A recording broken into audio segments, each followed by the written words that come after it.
అయితే సార్ మరి బంజారా సమాజం దాదాపు మనము మొన్న చూసుకున్న సర్వేలో కూడా అన్నిటికంటే ఒక మూడో స్థానంలో బంజారా సమాజ ప్రజలున్నారు సార్.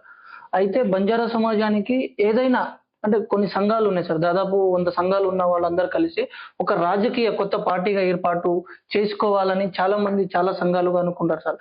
మరి బంజారా సమాజానికి అలాగే తెలంగాణ రాష్ట్రానికి ఒక పార్టీ కొత్త పార్టీ అవసరమా సార్? ముఖ్యంగా బంజారా సమాజానికి. ముఖ్యంగా అంటే రాజకీయంగా చైతన్యం ఉన్న ఏదన్నా జాతి కులం ఉందంటే బంజారా జాతి. బంజారా జాతికి రాజకీయం అంటే నాయకత్వ లక్షణాలు అనేది ఈరోజు ఇప్పుడేదో చదువుకున్న తర్వాత వచ్చింది కాదు. అనాదిగా రాచరికం చేసిన రాజ్యాలను వెళ్ళిన జాతి బంజారా జాతి. వాస్తవంగా దేశ రాజకీయాలని కానీ రాష్ట్ర రాజకీయాలని కానీ మనం పరిశీలిస్తే అసలు ప్రాంతీయ పార్టీలే ఉంటాయో పోతాయో అనే భయాందోళనలలో ఈరోజు ప్రాంతీయ నాయకులు ఉన్న పరిస్థితి.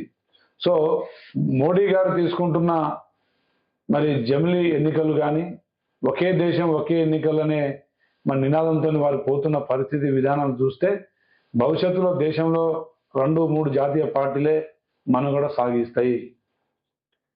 అలాంటి పరిస్థితులలో కులానికి ఒక పార్టీ మతానికి ఒక పార్టీ అనేది మనుగడ సాగిస్తుంది అనేది నేను భావించాను.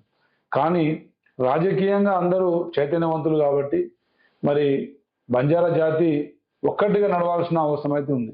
సమస్యల పరిష్కారం కోసం, జాతి అభివృద్ధి కోసం, రేపు భవిష్యత్ తరాల అభ్యున్నతి కోసం అందరం ఒక్కతాటిగా ఉన్న 100 కావచ్చు 150 కావచ్చు ఎన్ని సంఘాలున్నా ఒక్కతాటిగా నడవాల్సిన అవసరం అయితే ఉంది. రెండవది చరిత్రను మర్చిపోకుండా ఇందిరాగాంధీ గారు ఆ రోజు మరి డినోటిఫైడ్ ట్రైబ్స్లో ఉన్న బంజారా జాతిని 1976లో మరి షెడ్యూల్డ్ ట్రైబ్లో కనుక చేర్చి ఉండకపోతే ఈరోజు ఇంతమంది కలెక్టర్లు, డాక్టర్లు, మరి ఇంజనీర్లు, మరి రాజకీయ నాయకులు మరి ఇంత చైతన్యం వచ్చే పరిస్థితి అయితే లేదు.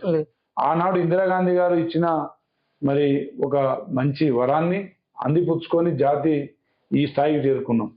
ఇప్పటికైనా భవిష్యత్తులో అయినా కాంగ్రెస్ పార్టీ సెక్యులర్ పార్టీ అంటే పేద అట్టడుగు వర్గాలని పైకి తెచ్చే విధంగా దాని ప్రణాళికలు ఉంటాయి కాబట్టి కాంగ్రెస్ పార్టీ మన గిరిజన జాతికి ముఖ్యంగా అట్టడుగు వర్గాలకు బీసీ బడుగు బలిన వర్గాలకు అందరికీ మరి భిక్ష కావచ్చు ఇంకేదన్నా అవకాశ అందిపుచ్చుకోవాలనుకుంటే మనం కాంగ్రెస్ పార్టీతో నడవాల్సిన అవసరం ఉంది.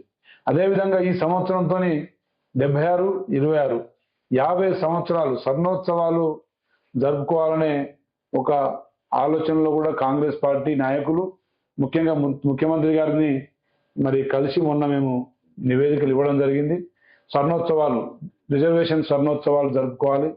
సేవాలాల్ గారి మరి వారి సందేశాన్ని తండాకు చేరవేయాలనే లక్ష్యంతో తాండే మా సేవాలాల్ జెండా కాంగ్రెస్ జెండా అనే నినాదంతో మరి గిరిజన ప్రజానికం ముఖ్యంగా బంజారా సోదరులు తాండాన ఇందిరాగాంధీ గారిని స్మరించుకుంటూ ఉత్సవాలను జరుపుకునే ఒక మహత్తరమైన కార్యక్రమాన్ని కూడా మేము తీసుకుంటున్నామని చెప్పి ముఖ్యమంత్రి గారికి తెలియజేయడం, అది మన జాతి చూపించే ఒక మరి విశ్వాసమైన మరి అభిప్రాయాన్ని మేము వారికి తెలియజేయడం జరిగింది. వారు కూడా చాలా పాజిటివ్గా స్పందించారు. తప్పకుండా భవిష్యత్తులో ఆ కార్యక్రమాన్ని తీసుకుపోబోతున్నాం.